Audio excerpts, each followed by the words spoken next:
తెలుగు రాష్ట్రాల రాజకీయ నాయకులు అనలిస్టులు చాలామంది ఆర్ఎస్ఎస్ గ్యాంగ్కు సరెండర్ అయిపోయారు. కొంతమంది అనలిస్టులు అయితే ఎలాంటి ముసుగు లేకుండా డైరెక్ట్గా ఆర్ఎస్ఎస్ బీజేపీ తరఫున మాట్లాడుతున్నారు. కొంతమంది కమ్యూనిస్టుల ముసుగు, ప్రొఫెసర్ల ముసుగు వేసుకుని ఆర్ఎస్ఎస్ గొంతును వినిపిస్తున్నారు. మరికొంతమంది ఆర్ఎస్ఎస్ వాళ్ళు జర్నలిస్టుల ముసుగులో తెలుగు వాళ్లను తప్పుదారి పట్టిస్తున్నారు. సమాజాన్ని తప్పుదారి పట్టించడం అనే కళలో వారు పండిపోయారు. కానీ తెలుగు వాళ్ళకి ఏమైంది? స్వామీజీలు, ప్రవచనకారులు, పూజారుల ముందు మోకరిల్లుతున్నారు. తెలుగు జాతి ఆత్మగౌరవాన్ని మంటగలుపుతున్నారు. ఇంతగా దాసోహమైపోతున్న నాయకులున్న జాతి కంట్లో దుమ్ము కొట్టడం ఉత్తర భారత జనతా పార్టీకి అరటిపండు తిన్నంత ఈజీగా ఉంది. కానీ అక్కడక్కడ కొంతమంది తెలుగు వాళ్ళు ఆర్య సనాతనులు చేస్తున్న ద్రోహాన్ని కడిగి పారేస్తున్నారు. వారిలో చలసాని శ్రీనివాస్ ఒకరు.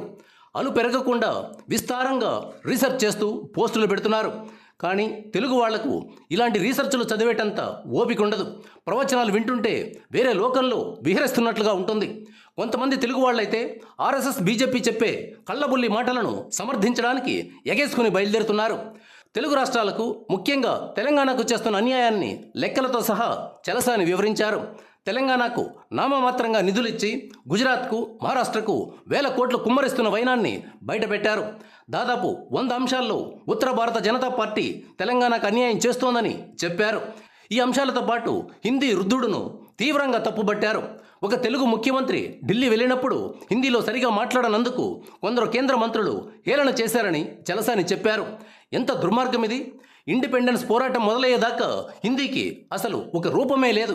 అలాంటి భాషను మనం బలవంతంగా నేర్చుకునేలా చేస్తూ దాన్ని మాట్లాడలేకపోతే హేళన చేయడం అన్నది ఘోరాతి ఘోరం. ఎందుకు ఈ ఇండో ఆరియన్ లాంగ్వేజ్ను మనం నేర్చుకోవాలి? తెలుగు వాళ్ళు ఎందుకు ఈ హిందీ రుద్దుడును సమ్మగా ఫీల్ అవుతున్నారు? హిందీ వల్ల తెలుగు వాళ్లకు ఏమన్నా ఉపయోగం ఉందా? ఒకే దేశం, ఒకే భాష అంటూ తెలుగుతో సహా ఇతర ద్రవిడ భాషలను, ముండా లాంగ్వేజ్లను, ఇండో టిబెటన్ భాషలను చంపడానికి కుట్ర చేస్తుంటే చాలామంది తెలుగు వాళ్ళు ఏమాత్రం ఆలోచన లేకుండా సమర్థిస్తున్నారు. ఈ దేశంలో ఎన్ని భాషా కుటుంబాలున్నాయో మీ అరచేతిలో ఉన్న ఆర్టిఫిషియల్ ఇంటెలిజెన్స్ను అడగండి, చెప్తోంది. ద్రవిడ భాషా కుటుంబం ఆర్యులు రాకముందు నుండి ఈ నేలపైన ఉంది. ఒకనాడు నార్త్ ఇండియాలో కూడా తెలుగు మాట్లాడేవాళ్ళు. దేవుడి ముసుగులో ఆర్యులు తెలుగు నుడిని చంపుకుంటూ వస్తున్నారు. మధ్యలో కొంతకాలం ఆ హిందీకి సిస్టర్ లాంగ్వేజ్ అయిన ఉర్దూ కూడా తెలుగును చంపడానికి విశ్వ ప్రయత్నం చేసింది. ఆ ఉర్దూ దాడిని తట్టుకుని తెలంగాణ తెలుగు లాంగ్వేజ్ను కాపాడుకుంది. ఇండిపెండెన్స్ వచ్చాక ఉర్దూ చేసిన పనిని హిందీకి అప్పగించారు. ఆహా, మీ హిందీని నేర్చుకోవడం మాకు దక్కిన మహద్భాగ్యమని చాలామంది తెలుగు వాళ్ళు మురిసిపోతున్నారు. ఆర్య సనాతనులు చెప్తున్నట్లుగా హిందీని, సంస్కృతాన్ని నేర్చుకుంటే మూట కట్టుకోలేనంత పుణ్యం వస్తుందని వీళ్ళ ఉద్దేశం కాబోలు. ఇందులో తెలుగుదేశం పార్టీ వాళ్ళు పెద్ద సంఖ్యలో ఉండటం అత్యంత బాధాకరం. ఎన్టీఆర్ తెలుగుదేశం పార్టీని పెట్టిందే తెలుగు జాతి ఆత్మగౌరవం కోసం. చంద్రబాబు ఈ ఆత్మగౌరవ నినాదాన్ని పట్టించుకోవడం లేదు. టీడీపీ కార్యకర్తలు, అభిమానులు కూడా పక్కన పెట్టేశారు. హిందీని నేర్చుకోవడం జీవితంలో అత్యంత ముఖ్యమైన అంశమని భావిస్తున్నారు. నేను గతంలో చెప్పిందే మళ్ళీ చెప్తున్నా. హిందీని కంపల్సరీ నుండి ఆప్షనల్కు మార్చాలి. ఇంటర్ దాకా తెలుగును కంపల్సరీ చేయాలి.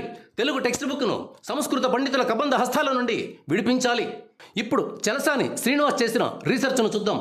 ఆయన తన ఫేస్బుక్ పోస్టుల్లో ఫుట్ నోట్గా ఒక మాట చెప్తున్నారు. నేను చేసిన రీసెర్చ్లో ఏవైనా మిస్టేక్స్ ఉంటే దిద్దుకోవడానికి సిద్ధమని.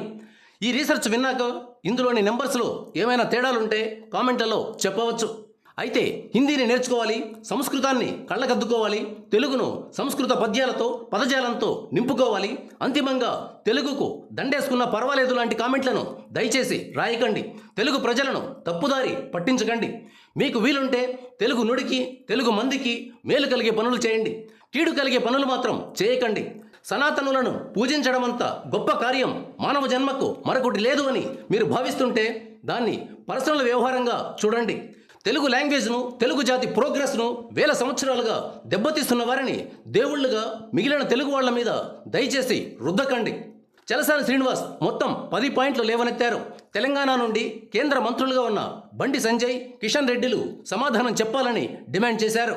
మీ ఎంపీ అయిన తేజస్వి నార్త్ ఆరియన్ సనాతన మనువాద భావాలు బుర్ర నిండా పెట్టుకుని తెలంగాణను పాకిస్తాన్తో పోల్చాడు. మోదీ అయితే తల్లిని చంపి తెలంగాణ బిడ్డను తీశారు అన్నాడు. విభజన టైంలో పార్లమెంటులో ఆపరేషన్కు తుప్పుపట్టిన కత్తి ఇచ్చింది బీజేపీనే కదా. గత 12 ఏళ్ల నుండి తెలంగాణకు ఒక జాతీయ ప్రాజెక్టు ఇమ్మని చెప్పి ప్రభుత్వాలు బతిమాలుతున్నా సరే కేంద్రం ఖాతరు చేయలేదు. ఆ తర్వాత కెన్ బట్వా, అప్పర్ భద్ర ప్రాజెక్టులను నేషనల్ ప్రాజెక్టులుగా డిక్లేర్ చేయడమే కాకుండా స్పెషల్ ఫండ్స్ను బడ్జెట్లో కేటాయించారు. తెలంగాణ ఏ పాపం చేసింది? కృష్ణా ట్రిబ్యునల్లో తెలంగాణకు, ఏపీకి దారుణమైన అన్యాయం జరిగితే మొత్తం మిగులు జలాలను కూడా అడ్డంగా పనిచేస్తే దాని మీద తెలుగు రాష్ట్రాలు సుప్రీంకోర్టుకు వెళ్ళాయి. మన 2 రాష్ట్రాలకు వ్యతిరేకంగా బీజేపీ అభిమాన రాష్ట్రాలకు అనుకూలంగా కేంద్ర ప్రభుత్వం అఫిడవిట్ ఇచ్చింది. నిజమా కాదా? ఇది అన్యాయమని మేము మొత్తుకుంటుంటే తెలంగాణ, ఏపీ నాయకులు నిద్రపోతున్నారు. ఇక్కడ 2 రాష్ట్రాల మధ్య గొడవ పెట్టడంలో బీజేపీ బిజీగా ఉంది. ఇదే అదునుగా ట్రిబ్యునల్లో కూడా మన తెలుగు రాష్ట్రాలకు వ్యతిరేకంగా కేంద్ర ప్రభుత్వం అఫిడవిట్ వేసింది. ఆ నీళ్లపై ప్రశ్నిస్తే ఏపీకి, తెలంగాణకు గొడవ పెట్టడానికి చూస్తోంది. ఏపీ, తెలంగాణ తగులాడుకుని ఢిల్లీ దగ్గరకు రావాలా? ఈ మాయలో తెలంగాణలోని కొంతమంది నాయకులు పడిపోవడం దురదృష్టకరం. తెలంగాణకు వచ్చిన ఆర్బిట్రేషన్ సెంటర్ను, రైల్వే యూనివర్సిటీని గుజరాత్కు ఎందుకు తరలించుకుపోయారు? వరుసగా 11 మెయిన్ బడ్జెట్లలో తెలంగాణకు అన్యాయం చేస్తూనే ఉన్నారు. 2025 రైల్వే బడ్జెట్లో తెలంగాణకు అదనంగా కేవలం 1 కోటి రూపాయలు మాత్రమే పెంచారు. ఎప్పుడో 20 ఏళ్ల కిందటి కాంగ్రెస్ గవర్నమెంట్తో పోలిస్తే ఎన్ని రెట్లు ఎక్కువ అంటూ సోది స్టేట్మెంట్లు ఇచ్చారు. రికార్డు బడ్జెట్ అని పేపర్లో రాయించారు. ఇక్కడ తెలంగాణ నేతలు తమలో తాము తగులాడుకుంటూ ఈ విషయం పట్టించుకోలేదు. అదే 2025లో గుజరాత్కు దాదాపు 8,000 కోట్లు పెంచారు. మహారాష్ట్రకు 7,000 కోట్లు పెంచారు. మళ్ళా చెప్తున్నా, తెలంగాణకు పెంచింది కేవలం 1 కోటి రూపాయలు మాత్రమే. 2026లో తెలంగాణకు 117 కోట్లు పెంచి 5,454 కోట్లు ఇచ్చారు. వాళ్ళకి ఇష్టమైన రాష్ట్రాలకు గత 2 ఏళ్లలో బుల్లెట్ ట్రైన్తో సహా 1,20,000 కోట్లు ధారపోశారు. ఇది దుర్మార్గమని చాలామంది గగ్గోలు పెడుతున్నా సరే తెలంగాణ నాయకులు నిద్రపోతున్నారు. జపాన్ వాడి దగ్గర నుండి 5 పైసల వడ్డీతో 1,00,000 కోట్ల రూపాయల బుల్లెట్ ట్రైన్ అన్నారు. అయినా కూడా ఈ 2 ఏళ్లలోనే కేంద్రం నుండి దాదాపు 40,000 కోట్ల రూపాయలు ఈ బుల్లెట్ ట్రైన్ కోసం కేటాయించుకున్నారని ఆరోపణలు వస్తుంటే ఎందుకు మాట్లాడరు? అహ్మదాబాద్ బుల్లెట్ ట్రైన్ ఖర్చు 2 లక్షల కోట్ల రూపాయలు దాటిపోతుందని అంచనా. మనం నోరెత్తకుండా హైదరాబాద్కు 3 బుల్లెట్ రైళ్లని పాట మొదలుపెట్టారు. దాంతో ఆనందో బ్రహ్మ అయిపోయి పుల్లారెడ్డి స్వీట్లు మొత్తం ఖాళీ చేసేశారు. శివకాశి నుంచి క్రాకర్స్ తెప్పించేసి మొత్తం అన్ని పార్టీల వాళ్ళు కాల్చి దావత్ చేసుకున్నారు. విచిత్రం ఏమిటంటే బొంబాయి నుండి వచ్చే రైలు బెంగళూరుకు, చెన్నైకి వెళ్తుంటే 3 బుల్లెట్ రైళ్లు ఇచ్చేదేమిటి? అహ్మదాబాద్కు వేసుకుంటున్న రైలు 10 ఏళ్లుగా పూర్తి కాలేదు. దానికి 2 లక్షల కోట్లు అంటున్నారు. ఇంకా ఎంత అవుతుందో తెలియదు. అలాంటిది వాళ్ళు హడావిడి చేసిన ఈ 3 మార్గాలు పూర్తయ్యేటప్పటికి 9 లక్షల కోట్ల నుంచి 10 లక్షల కోట్ల రూపాయలు అవుతుంది. ఇంతకీ మన రైల్వే బడ్జెట్ ఎంతో తెలుసా? ఎందుకని మన తెలుగు నాయకులు గుజరాతీ పాట పాడుతున్నారు? సెమీ కండక్టర్ ఇండస్ట్రీ పెడితే 80% సబ్సిడీ ఇస్తుంది కేంద్ర ప్రభుత్వం. మిగతాది రాష్ట్ర ప్రభుత్వం భరించాలి. దానికి కేంద్ర ప్రభుత్వం అనుమతి కావాలి. తెలంగాణలో రాబోతున్న ఇండస్ట్రీని కూడా డైవర్ట్ చేసేసింది ఎవరు? ఎందుకు కాంగ్రెస్ పార్టీ నేతలు పట్టించుకోవడం లేదు? ముఖ్యమంత్రి మీద కేసులు పెడతారని భయమా? తెలుగు జాతికి ఇంత దారుణమైన అన్యాయం జరుగుతుంటే ఎందుకు పట్టించుకోవట్లేదు? ఆంధ్రప్రదేశ్కు ప్రత్యేక హోదాతో పాటు విభజన హామీల కింద రావాల్సిన మొత్తాలను, రాయితీలను గుజరాత్కు తరలించుకుపోయారు. దీనిపై తెలంగాణలోని ఉత్తర భారతీయ జనతా పార్టీ వీర బ్యాచ్ ఎందుకు ఆనందిస్తున్నారు? విశాఖ ఉక్కు కర్మాగారాన్ని గుజరాతీ మార్వాడి వ్యాపారాలకు అమ్మేద్దామని, అలాగే సింగరేణి క్యాలరీస్ను కూడా వారి చేతుల్లోనే పెట్టేద్దామని చూస్తుంటే ఎందుకని 10 కోట్ల మంది జనాభా ఉన్న తెలుగు రాష్ట్రాలు ఒక్క తాటి మీద నిలబడి పోరాటం చేయరు? 2 రాష్ట్రాలుగా వేరుపడినప్పటికీ మనమంతా తెలుగు వాళ్ళమే కదా. తెలంగాణ ముఖ్యమంత్రి నాడు ఢిల్లీలో హిందీలో మాట్లాడుతుంటే ఘనత వహించిన కేంద్ర మంత్రులు అతని హిందీ చూడండి అని హేళన చేశారు. మొదటగా అతను తెలుగు బిడ్డ, తెలంగాణ బిడ్డ. ఆయన కించపరిచిన తీరును చూడకుండా ట్రోలింగ్ ఎందుకు చేస్తున్నారు? హిందీని బలవంతంగా రుద్దుతామని చెప్తుంటే ఎందుకు నోరు మూసుకు కూర్చోవాలి? కనీసం ఒక్క భాషగా తెలుగు నేర్చుకోవాలి అని పాత జీవోను తెలంగాణ ప్రభుత్వం అమలు చేస్తుంటే ఉత్తర భారత బ్యాచ్ వచ్చి ధర్నాలు చేస్తుంటే హైదరాబాద్లో తెలుగు జాతి ఏమైపోయింది? హిందీ రాని వాళ్ళు దేశద్రోహులు, దేశం వదిలిపెట్టి పోవాలి అన్నట్టు ఎన్డీఏ మంత్రులు మాట్లాడుతుంటే తెలుగు జాతి నాయకులకు ఏమైంది? కనీసం సొంత లిపి లేని భాష హిందీ. ఆ హిందీ అనేది యూరోపియన్, ఇండో ఇరానియన్ లాంగ్వేజ్.